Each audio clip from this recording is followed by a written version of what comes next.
देश को आप देखेंगे, संविधान बनाने के बाद 15 साल 20 साल में पूरा बदलाव करने का काम करते हैं, लेकिन हमारे संविधान को जब बाबा साहब भीमराव अंबेडकर ने बनाने का काम किया तो इस देश में जो मर्यादा पुरुषोत्तम राम है उनको पहले पृष्ठ पर जगह देने का काम किया।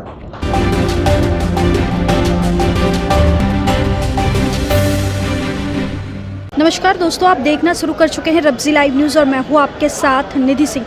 देखिए, बिहार के डिप्टी सीएम सम्राट चौधरी बिहार में कई योजनाओं को लेकर के आज बाबा साहेब भीमराव अंबेडकर की जयंती पर खुलेआम उन्होंने बिहार की जनता के लिए बड़ा तोहफा दिया है।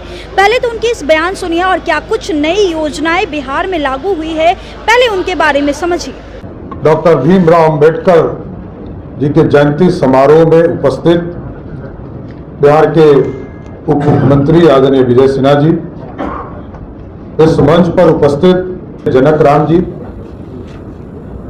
आदरणीय पटना की महापौर सीता साहू जी, आदरणीय सुबोध पासवान जी और इस पूरे कार्यक्रम को देख रहे आदरणीय लाल बाबू प्रसाद जी और इस मंच के सामने उपस्थित माननीय सांसद आदरणीय भीम सिंह जी और सभी यहाँ पर उपस्थित तमाम साथीगण, बाबा साहब भीमराव अंबेडकर ने जिस तरह संघर्ष करके अपने जीवन को इस भारत के लिए समर्पित करने का काम किया, और आप सोच सकते हैं कि आज से 125 साल पहले, 134 साल पहले कोई दलित वर्ग से आकर और सभी जगह शिक्षा लेने का काम, हिंदुस्तान से लेकर हिंदुस्तान के बाहर भी शिक्षा लेने का काम किया, और जब वो संविधान सभा में संविधान बनाने का काम शुरू किए तो अपने आप में ऐतिहासिक पल रहा होगा।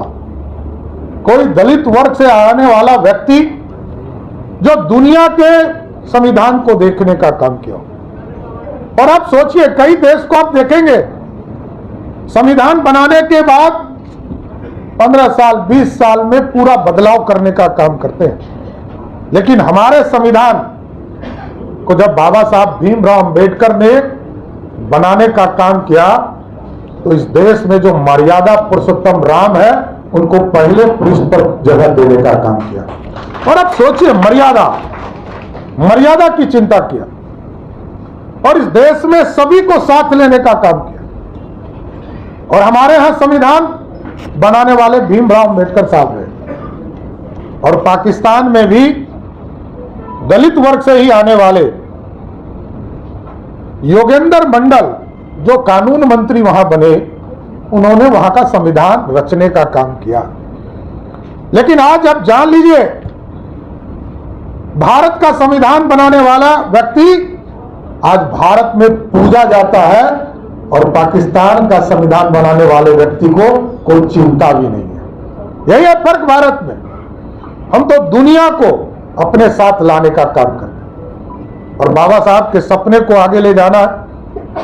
और लगातार आज देश के यशस्वी प्रधानमंत्री नरेंद्र मोदी जी के नेतृत्व में जब सरकार बनी, साथियों, कोई स्थान नहीं था दिल्ली में, बाबा साहब के लिए कोई स्थान तय नहीं किया गया था, और पूरा एक फाउंडेशन बनाकर एक भव्य स्मारक बनाने का काम किसी सरकार ने किया तो वो नरेंद्र मोदी की सरकार थी। साथियों, आप सोचिए, जिस व्यक्ति ने इस देश में संविधान बनाया, कांग्रेस पार्टी ने अपमानित करने का काम किया, और तब भी जब 1950 में संविधान को इस देश को समर्पित करने का काम किया जा रहा था, तब भी हमारे जो पूर्वज डॉक्टर श्यामा प्रसाद मुखर्जी थे, उनके पीठ पर खड़ा होकर दलित और SC ST वर्ग के लोगों को आरक्षण दिलवाने का काम कर रहे थे। और आप जानिए कि उस समय पंडित नेहरू ने सभी मुख्यमंत्रियों को पत्र लिखा और कहा कि इसका खिलाफ करो।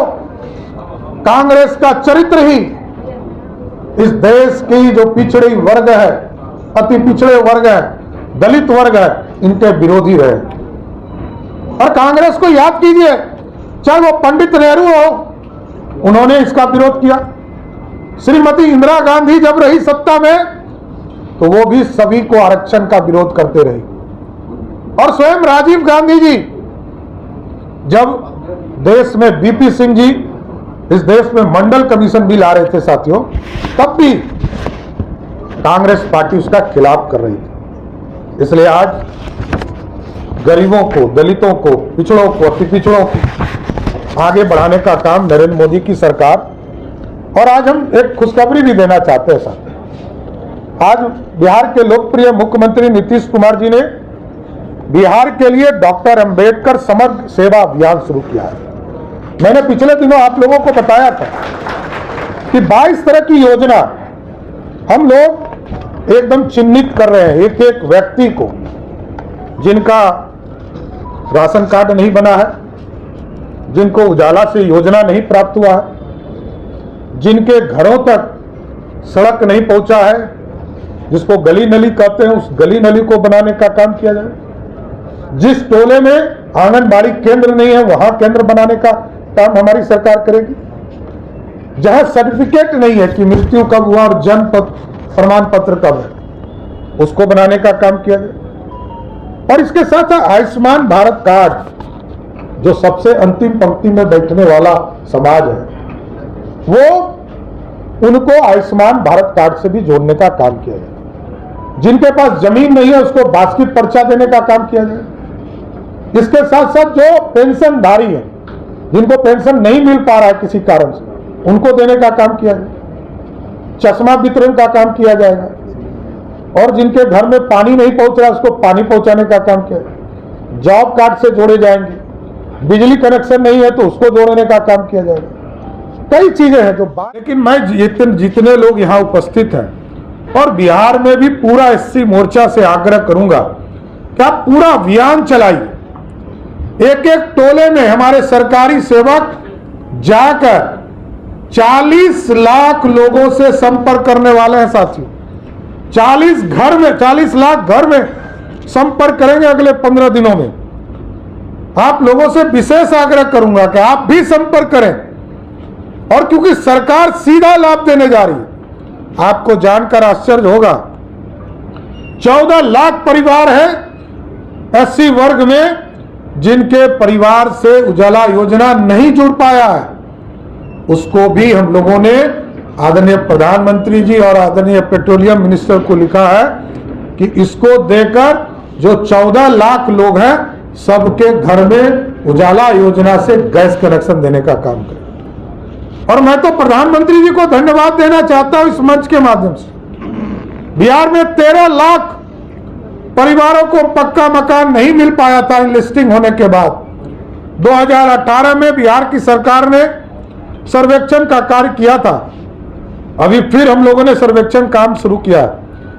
लेकिन जो 13 लाख पक्के मकान थे, पिछले वित्तीय वर्ष में 8,07,90,000 पक्के मकान, और इस वित्तीय वर्ष में अभी 2 दिन पहले आदरणीय शिवराज जी आए थे, 5,20,000 पक्के मकान बिहार के गरीबों को देने का काम आदरणीय प्रधानमंत्री के नेतृत्व में। और कुछ लोग कहते हैं कि 2005 के पहले बिहार में कुछ नहीं था क्या? एकदम फर्क है साथियों। मैं इसलिए कहता हूं कि फर्क है कि आप समझिए कि 15 साल जो इंफ्रास्ट्रक्चर का काम रुका, इसलिए आज बिहार पीछे है। बिहार में 1990 से पहले 8 यूनिवर्सिटी थे बिहार में, और 2005 में वो बढ़कर 10 हुए।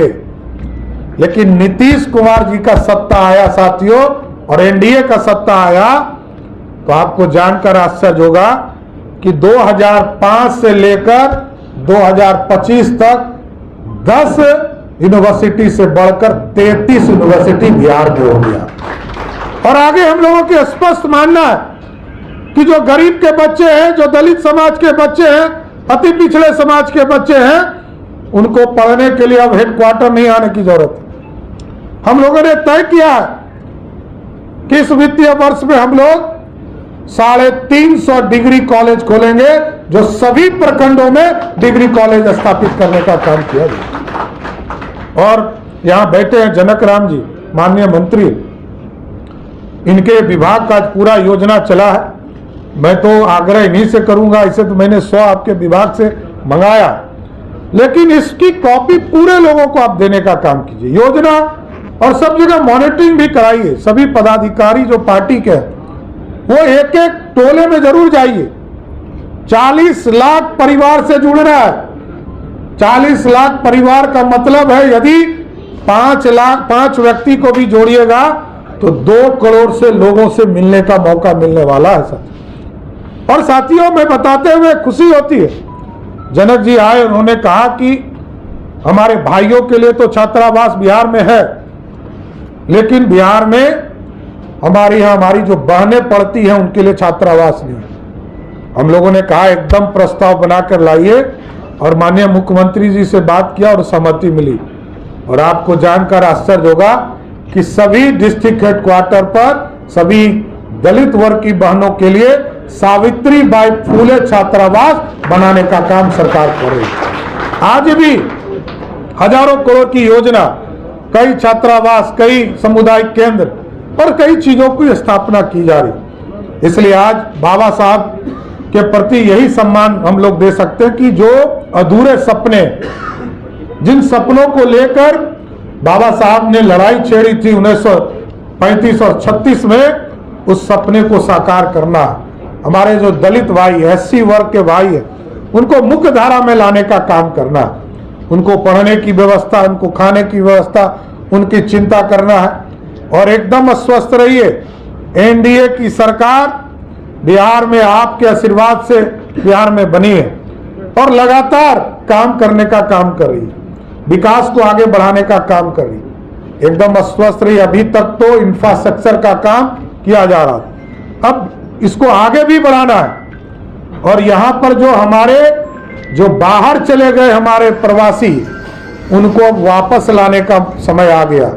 और आप जानिए, कोरोना का जब समय आया तो कई लोग बिहार लौट कर आए साथी, और आज कई लोग हम लोगों से मिलते हैं, कहते हैं कि हम लोगों को दिल्ली में भी 15,000 रुपया ही मिलता था भाई साहब, लेकिन पटना में या अपने जिले हेडक्वार्टर में जब काम करते हैं यहां भी 15,000 मिल रहा, लेकिन दिल्ली में हम 5,000 बचा नहीं पाते थे, बिहार में रहकर 5,000 बचा लेते हैं। ये बड़ी बात है। इसलिए अब ये सपना देखना है कि अगले 5 वर्षों में 2030 के पहले ऐसा विकसित बिहार बनाना है जिसमें जो लोग भी पलायन किए हैं सबको बिहार वापस लाना है और यही रोजगार देने का काम करना है। इसलिए बाबा साहब के अधूरे सपने को साकार करना, और बाबा साहब को जिस तरह कांग्रेस पार्टी, राष्ट्रीय जनता दल ने अपमानित करने का काम किया, बाबा साहब के सपने को सिर्फ बोलने का काम कुछ नेता करते रहे, लेकिन करते कभी कुछ नहीं रहे। लगातार भारतीय जनता पार्टी, एनडीए, नीतीश कुमार जी के नेतृत्व में और आदरणीय प्रधानमंत्री नरेंद्र मोदी जी के नेतृत्व में बाबा साहब के सपनों को साकार करने का काम किया जा रहा है। इसलिए साथियों, जरूर एक आग्रह करूंगा, एक बार जोर से बोलिए, बाबा साहब अम्बेडकर अमर रहे, बाबा साहब अम्बेडकर अमर रहे। तो आपने सुना कि बिहार में बहुत बड़ी योजनाएं लागू हो रही है, और साथ ही साथ आपको बताते चले कि डिप्टी सीएम सम्राट चौधरी ने इस योजना के बारे में सीधे तौर पर जनता को बड़ा तोहफा दिया है। फिलहाल तो इस रिपोर्ट में इतना ही। अपनी प्रतिक्रिया जरूर दीजिएगा। बहुत बहुत